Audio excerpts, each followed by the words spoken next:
Welcome to Learning English, a daily 30-minute program from the Voice of America. I'm Jonathan Evans. And I'm Ashley Thompson.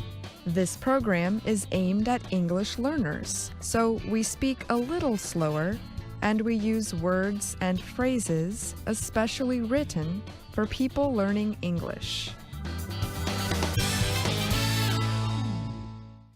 Today on the program, you will hear from Anna Mateo and Alice Bryant. Later, Steve Ember will present our American history series, The Making of a Nation. But first, as the United States prepares for Hurricane Florence, an even bigger ocean storm, Super Typhoon Moncoud, is set to hit Southeast Asia. The storm also threatens the Philippines and Hong Kong. The super typhoon, known as Ompong in the Philippines, has winds of up to 250 kilometers per hour. That is considered a Category 5 hurricane in North America, the most severe level. More than 4 million Filipinos live in areas the storm could affect. Emergency officials say nearly 48,000 houses in high-risk areas are made of light materials and could be damaged by the powerful winds. Experts say Super Typhoon Moncoud could cause landslides and flooding across the northern Philippine island of Luzon. The super typhoon is expected to reach the Philippines Saturday at the start of the harvest season in Luzon. The island is a major agricultural producer, and farmers are trying to save what they can of their crops. Moncoud already has hit the U.S. island territory of Guam.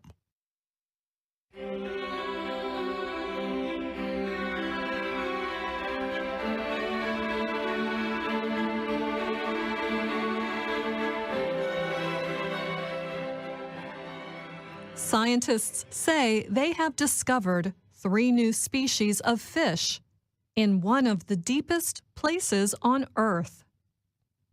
All 3 species were found in the Pacific Ocean, off the coast of Chile and Peru.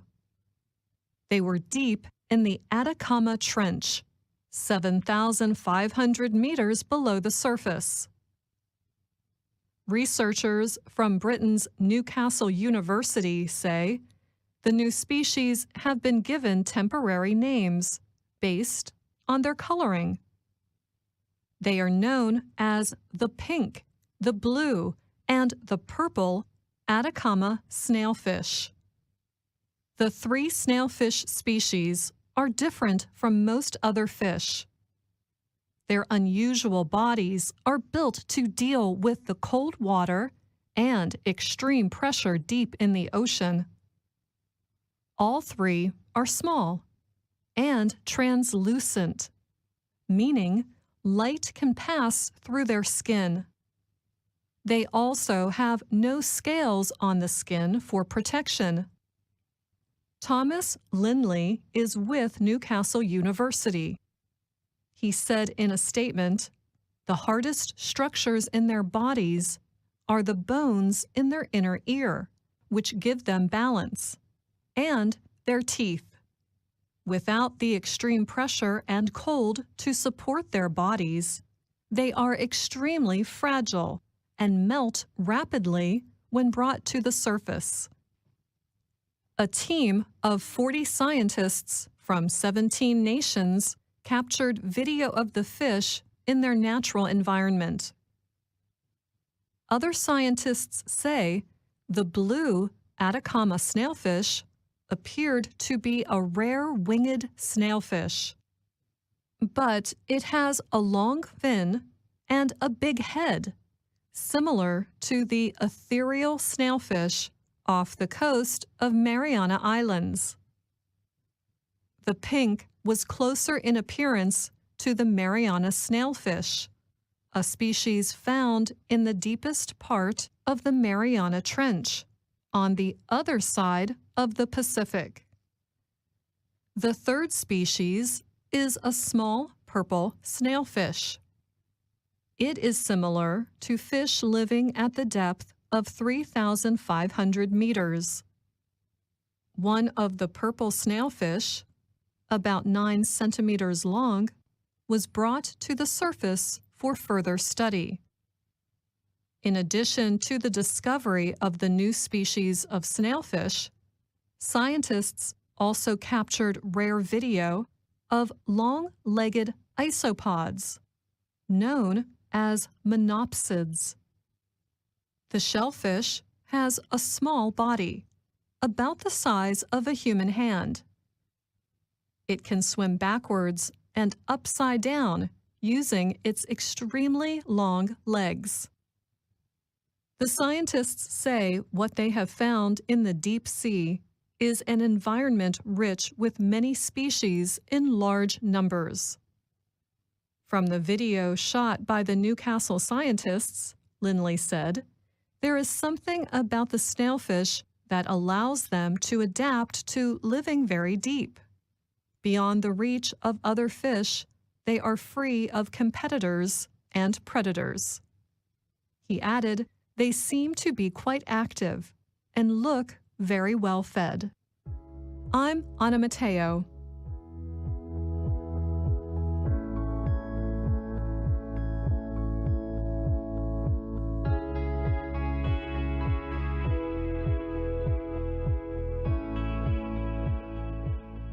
English can be a complex language to master.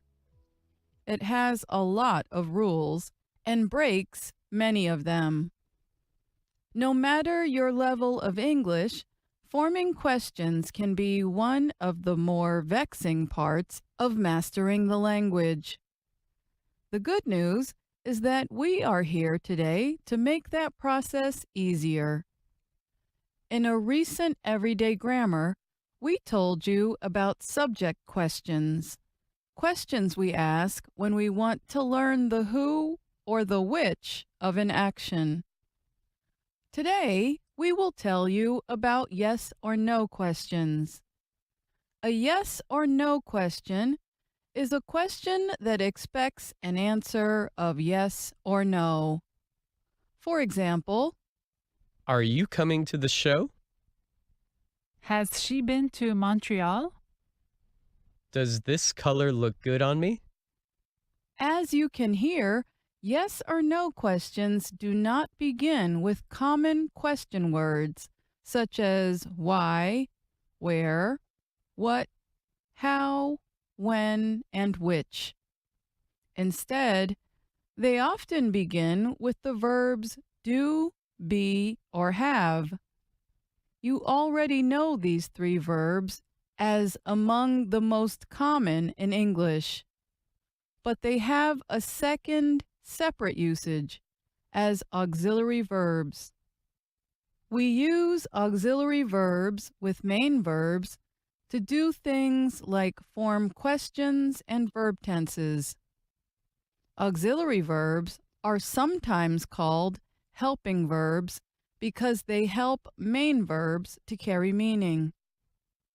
We form yes or no questions with an auxiliary verb plus subject plus main verb. Listen for that structure in the examples. Are you coming to the show? Has she been to Montreal? Does this color look good on me? Notice that the last example begins with does. When we use do, does, or did to begin a yes or no question, it shows there was no auxiliary present in its statement form. Present simple and past simple statements do not contain auxiliary verbs. For example, the statement form of the question, does this color look good on me, is this color looks good on me, and is present simple. Let's hear a few more statements and their question forms.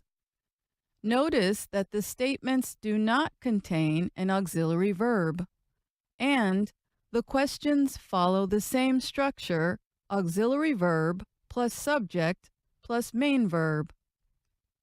I went to the kitchen. Did you go to the kitchen? You speak English well. Do you speak English well? He lives in Washington, D.C. Does he live in Washington, D.C.? Not all yes or no questions begin with auxiliary verbs. Many begin with modal verbs. We use modal verbs to express possibility, necessity, and permission. Sometimes modal verbs are called modal auxiliaries, but for today, we will simply call them modals or modal verbs. Can, could, may, might, and should are examples of modal verbs. We form these yes or no questions with a modal verb plus subject plus main verb. Listen for that structure in these examples. Can we meet for lunch tomorrow? Should I take her advice? May I have your name, please? Some yes or no questions have neither an auxiliary nor a modal. When we ask yes or no questions where the main verb is be, the structure becomes be plus subject. Let's hear how that sounds. Is she the owner of the company? Was he ready when you arrived? Are you a language teacher? At times, there is more than one auxiliary verb in a yes or no question, or there is a modal verb plus one or more auxiliary verbs. This happens in yes or no questions with perfect tenses and with passive questions. For example, in the question, should I have been attending all of the meetings? The verb tense is present perfect continuous. There is the modal should and the auxiliaries have and been. But for today, we'll stay with basic forms of yes or no questions. The goal is that you gain confidence in forming these questions, and that comes with practice. By now, you might be wondering, how do I answer a yes or no question? You can answer with a simple yes or no. But suppose you wanted to answer with something a little longer. When we answer yes or no questions, we do not usually repeat the full question. Instead, we answer with the auxiliary or modal from the question. The structure is yes or no plus subject plus auxiliary or modal. Here's what it sounds like with auxiliaries. Did you go to the bathroom? Yes, I did. Has she been to Montreal? Yes, she has. Are you a language teacher? Yes, I am. And with modals. Should I take her advice? No, you shouldn't. May I have your name, please? Yes, you may. Can we meet for lunch tomorrow? Yes, we can. Notice that the auxiliary or modal in each answer matches the auxiliary or modal from each question. So, do you want to practice yes or no questions now? Check out the exercises on our website and write your responses in the comments area. I'm Alice Bryant.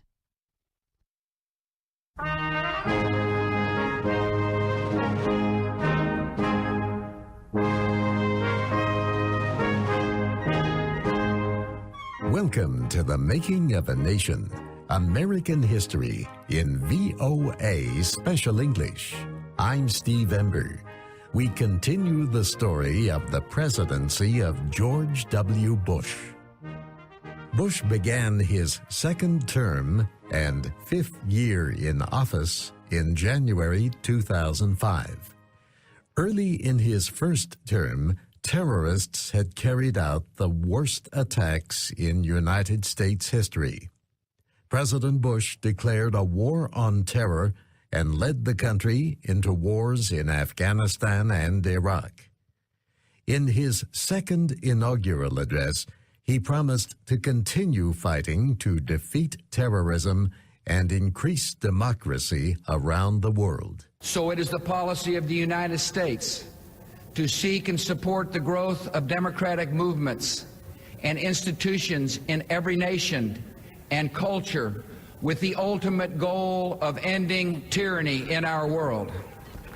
He also talked about his goals at home and what he called America's ideal of freedom. In America's ideal of freedom, citizens find the dignity and security of economic independence instead of laboring on the edge of subsistence.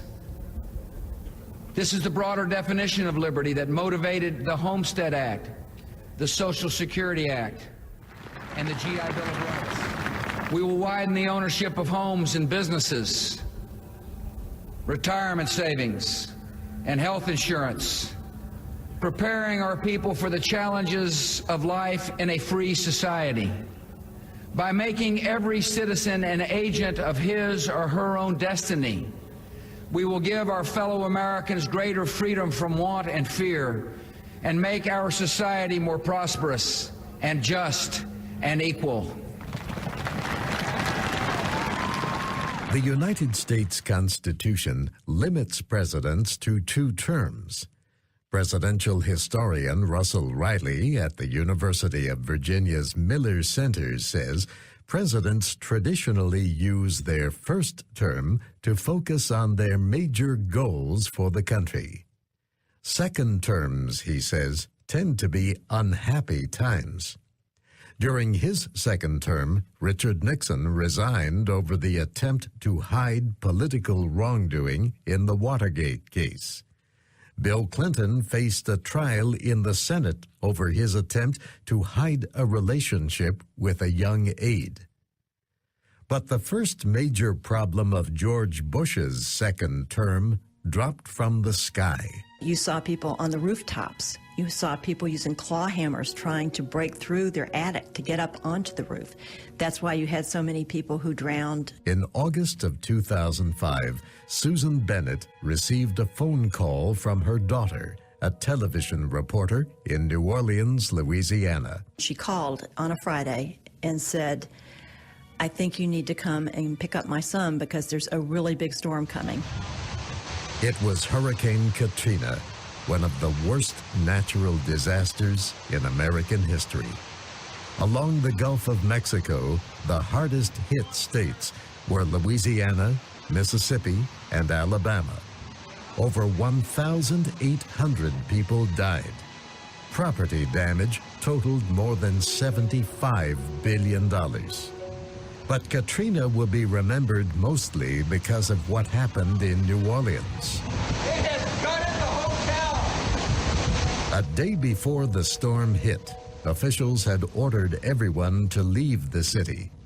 But thousands of people stayed. Some chose not to leave.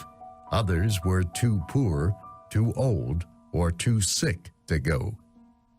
Then the levees broke. Those flood barriers were supposed to protect the city.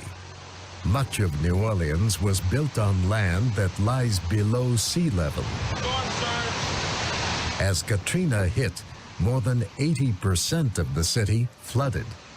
In some areas, the water was 6 meters deep.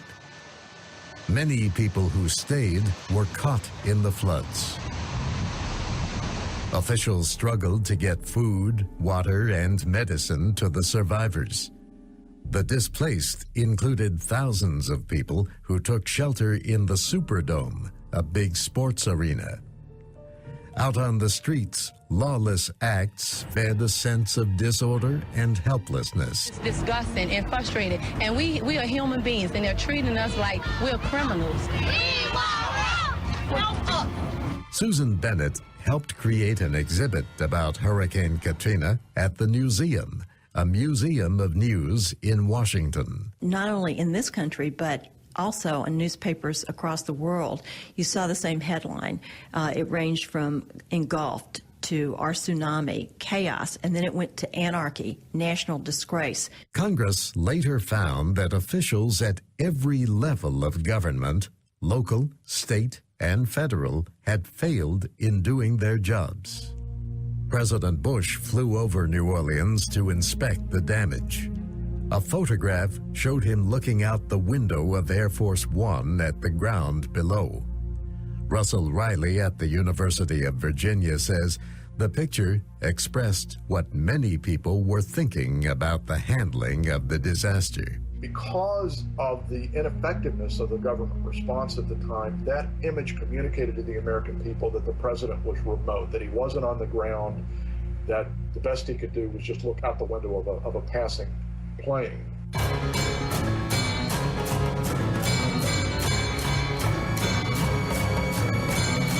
In 2005, a different kind of storm was hitting Iraq. American and Iraqi officials were struggling to create a democratic government. Local militias were on the rise and attacking coalition forces and other Iraqis. The violence also included Al-Qaeda suicide bombings in Iraq, which angered many Iraqis. And there was international anger as the result of photos that showed American troops abusing Iraqi prisoners. President Bush had declared the end of major combat operations on May 1st, 2003. That was less than 2 months after the invasion. But the numbers of civilian and military deaths were growing.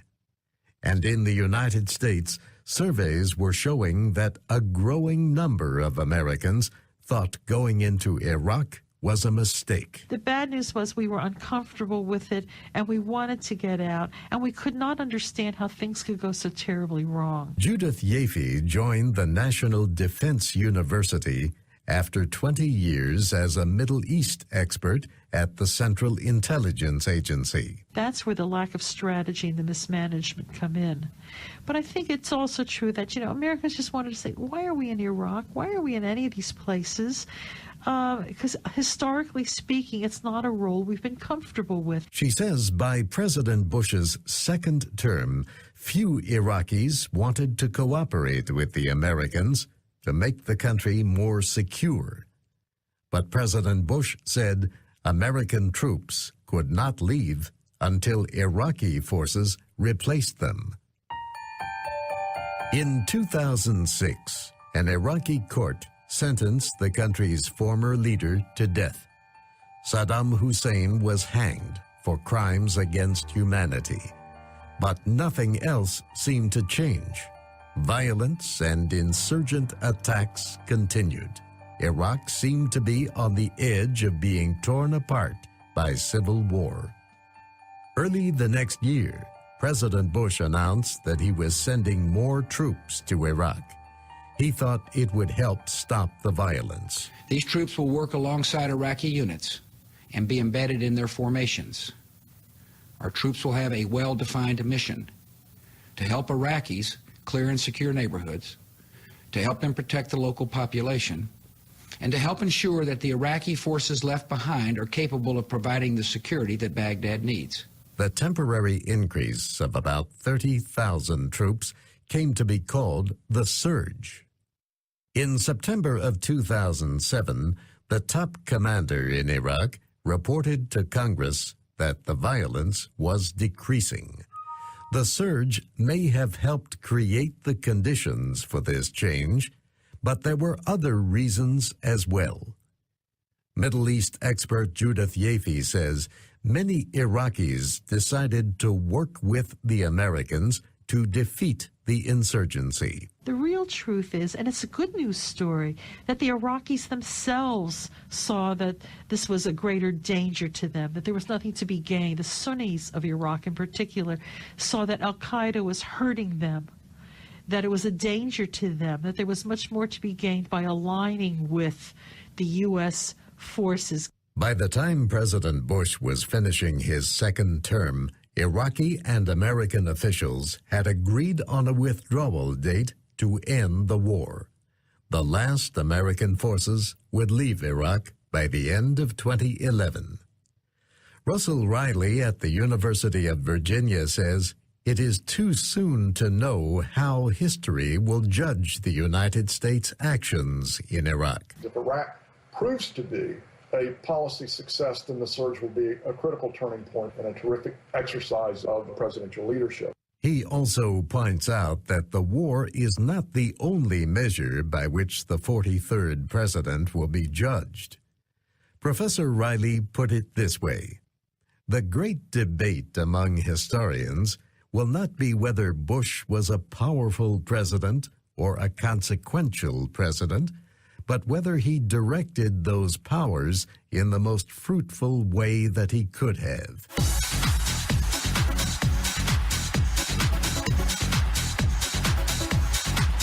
So what else was going on in the United States during this period?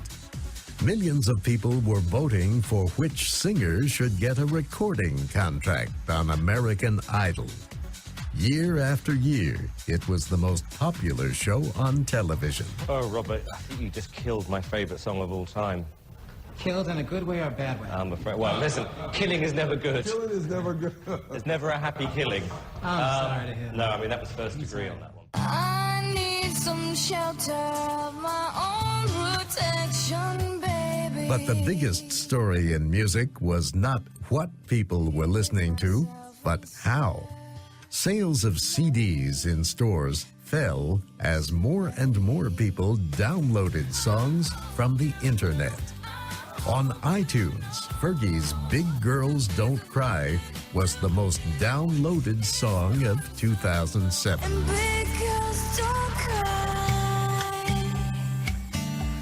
Don't cry, don't cry, don't. For the first half of the decade, there seemed to be nothing to cry about in the American housing market.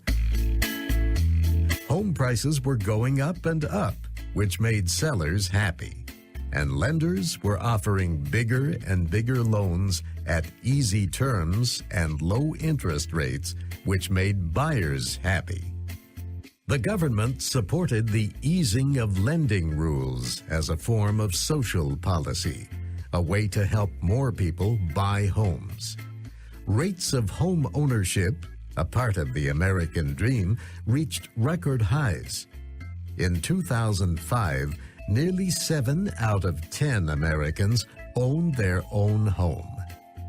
But many home buyers had been given mortgage loans that they could not afford to pay back. And that was not the only problem. Banks had been selling those loans as securities to investors around the world. Everyone thought they were getting a good deal. The banks, the borrowers, the investors. But then the price bubble burst and the housing market collapsed. Many borrowers lost their homes because they were unable to make their monthly loan payments. That was the situation Karen Lucas and her husband of Cleveland, Ohio, found themselves in. I've done my crying. I've made my peace, and I put it in God's hands. As home values fell, many people found themselves underwater, meaning they owed more on their mortgage than their house was worth. Suddenly, there was a lot to cry about. By the end of 2007, the economy was sliding into the Great Recession. And that's our program for today. Listen again tomorrow to learn English through stories from around the world. I'm Jonathan Evans. And I'm Ashley Thompson.